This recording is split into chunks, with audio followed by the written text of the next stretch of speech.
Eh bien, mesdames, messieurs, nous en sommes maintenant à votre capsule divertissement, toujours en notre compagnie. Jocelyne, alors Jocelyne, ça va bien? Oui, ça va bien. Alors, la dernière de la saison? Oui.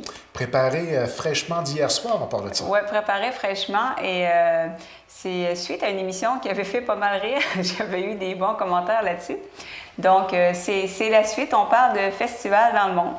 Et encore une fois, ça peut donner des idées aux gens de notre MRC, des fois. Et cette belle période estivale qui s'en vient, ça va certainement ouvrir certains esprits. Exactement. Ou du moins aiguiser notre acuité sur ce qui peut être extraordinaire à voir à travers le monde. J'imagine qu'il va certainement avoir des choses assez rigolotes à regarder ensemble. Oui, il y en a des pas mal drôles, puis il y en a qui seraient quand même applicables par ici. Puis, ah oui? Oui, donc ça peut donner des idées. On lance la balle. Une émission qui avait eu un grand succès sur le web. Alors, on débute avec la Corée du Sud. Donc, c'est le festival de la boue. Bon, évidemment, c'est la boue qui a des vertus comme cosmétiques et riche en minéraux. Donc, l'idée d'origine, c'était justement de vanter les mérites de la boue, finalement, des cosmétiques. Et ça a fini en énorme festival. On dit bien, des fois, ça part d'une idée de base et puis ça fait... Oui, ça devient... donc, c'est en juillet. 2 millions de visiteurs quand même. Fait que c'est quand même... 2 millions? Oui, 2 millions de... Une entrevue directe dans la boîte. Direct dans la boîte. Donc, on amène la boue par camion vers les plages. Et comme vous voyez, c'est assez gros. Donc... boîte, il y a du monde. Oui, festival de la boue. C'est carrément le festival de la boue. Oui, c'est... À quel endroit tu me disais déjà? Mon Dieu, c'est Boryong Mode Festival. Donc, en Corée du Sud. Voilà, donc festival de la boue. Maintenant, on se transporte en Thaïlande. Donc, Monkey Buffet Festival, c'est en novembre à Lopburi, c'est au nord de Bangkok. Donc, on met 4000 kilos de bananes, pommes, gâteaux, sucreries près d'un complexe de temples du 10e siècle. Et là, il y a une population locale de 3000 singes. Et donc, c'est buffet à volonté pour ces fameux singes. Ah. Et évidemment, il y a plein de choses en marge de ce festival. Il y a de la musique, de la danse, des sculptures, des costumes de singes. Donc, on peut dire que la population locale de l'endroit apprécie beaucoup ce festival, oui. J'imagine. Oui, définitivement. Donc, on voit l'expression dans le visage. Là. Il y a l'air pas mal content. On ne sait pas si c'est parce qu'il est content d'avoir la nourriture ou il est en train de dire au gars qui prend photo, tu pourrais-tu aller ailleurs, s'il te plaît? Oui, c'est ça. C'est sur mon territoire. C'était pas clair dans son expression faciale. Donc, festival des singes en Thaïlande. Maintenant, on se transporte en Espagne. Il y a des gens qui aiment plus ou moins ce festival parce qu'on se dit on gaspille beaucoup de nourriture, mais c'est quand même drôle. C'est la tomatina, donc bataille de tomates. Ah oui? Oui, en Espagne, c'est en août, dans la ville de Bunol, en Valence. Donc, il y a quand même 20 000 visiteurs de partout dans le monde. Et c'est des batailles de tomates. En 2015, on a utilisé à peu près 160 tonnes de tomates qu'on se lançait.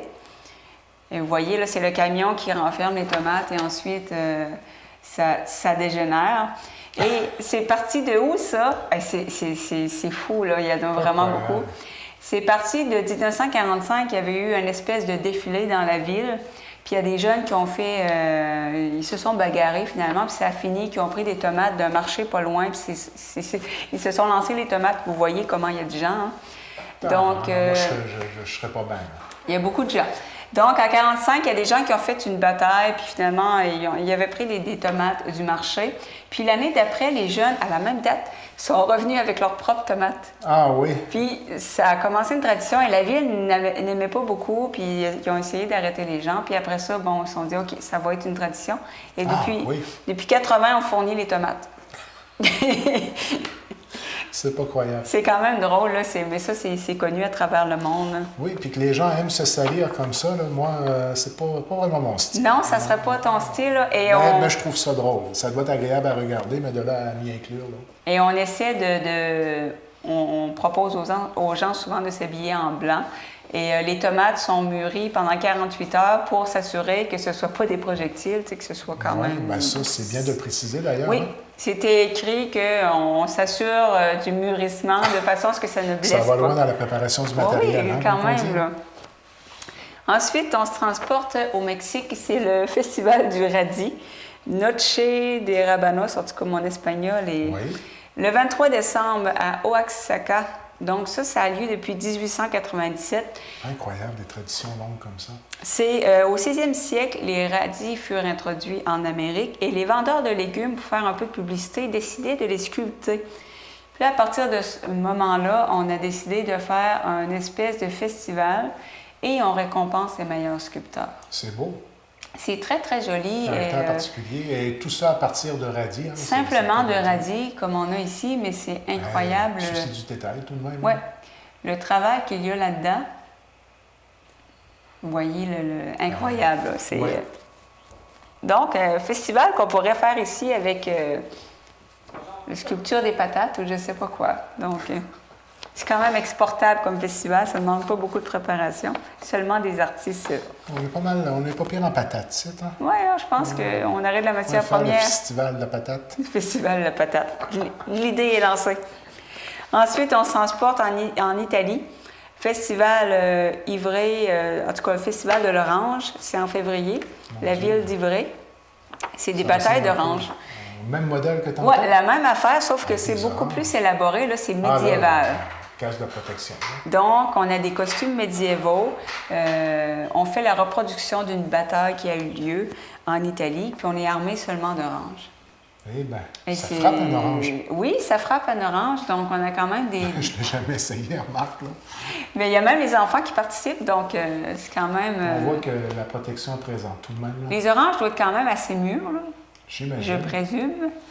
Hey, ça doit tout de même répandre une odeur particulière. Et moi, je me disais, J'adore l'odeur d'orange en plus, c'est quand même acide là, pour les yeux, l'orange. Oui, aussi. Mais c'est drôle. À Ça... la limite, la tomate aussi. Oui, c'est vrai. Mais ça doit être drôle. Une bataille de nourriture, ça fait toujours rire. Mais ça gaspille la nourriture, ça j'avoue, mais Oui, il ne faut pas avoir une conscience. c'est quand même drôle. Ensuite, on se transporte au Pays de Galles, ça me fait pas mal rire. C'est Festival du tuba, compétition mondiale en août. Je pourrais pas dire le nom, Lenwith Wells. Donc, les compétiteurs souvent vont porter des vêtements, des robes, etc. Et ils doivent nager dans une tourbière qui Donc, fait ça 60 semble- pieds. C'est ça, ça semble être une distance respectable. Oui, 60 pieds dans une tourbière. Là, on a Elvis Oh. Presley. Un classique. Donc, les gens se costument énormément. Moi, ça me fait vraiment rire, ce festival-là. Là, on a C'est une espèce pas croyable. de licorne multicolore. Ben oui. Et Oups. oui, c'est vraiment une tourbière. Donc, c'est un festival mondial. Il y a des gens de partout qui viennent. Là, évidemment, on se costume de toutes sortes de façons. Un schtroumpf. Donc, ça, c'est au Pays de Galles. Un autre festival qui s'adapte très bien ici. Il doit y avoir des tourbières quelque part. Oui, j'imagine. Donc, c'est tout ce qui entoure aussi le festival. Comme je disais, les gens se costument et j'ai vu des hommes avec des robes de mariée blanches. C'est pas mal le fun, là. C'est drôle. On fait le festival du crabe. Le festival Oui.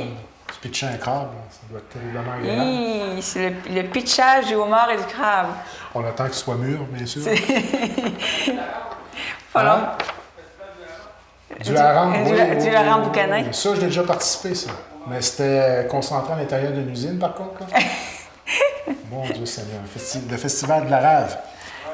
Tabarouette. Ah oui, Ah c'est... oui, ah oui. J'ai travaillé dans la transformation du hareng. OK. Donc, Puis ça a lancé l'arabe. ben, pas nécessairement la lancer, mais disons que ça prend une bonne douche, puis t'as beau te laver, l'odeur demeure pendant quelques jours. c'est ça. C'est quand même... Et l'abondance, là, quand ça arrive dans le temps de la transformation, c'est incroyable. Et je ne raconterai pas l'histoire de ceux qui travaillent directement sur le bateau et qui se doivent de secouer les filets. Hey boy de boy, quelle expérience. Mon garçon l'a fait, là. Puis, Ah oui, c'est quelque chose. il a tourné l'école du coup. Il n'a pas aimé son expérience. Ben, c'est particulier. C'est des métiers difficiles. Oui, c'est des des métiers métiers qui- très, très physiques et très... Oui, tout à fait. Chapeau à ceux qui le font. Ensuite, on se transporte, dernier festival, Burning Man, aux États-Unis, à août et septembre. J'ai souvent entendu ça dans les films américains, tout ça, et je me demandais c'était quoi exactement. Donc, c'est un festival qui a lieu dans le désert du Nevada durant 8 jours, 50 000 personnes quand même. On a des costumes improvisés, des costumes tribaux, des armures, beaucoup de trucs en bois, comme vous voyez, des montages. Vous voyez un peu des idées de costumes, concepts. C'est des costumes tribaux, mais très improvisés, très colorés. Et c'est très gros, Burning Man, là, quand même. Là. Et à la fin, on brûle une espèce d'effigie en bois en forme d'être humain. Là. Chaque année, ça change. Je pensais que c'était à ce coup par elle. Oui, mais ça donne cette impression-là.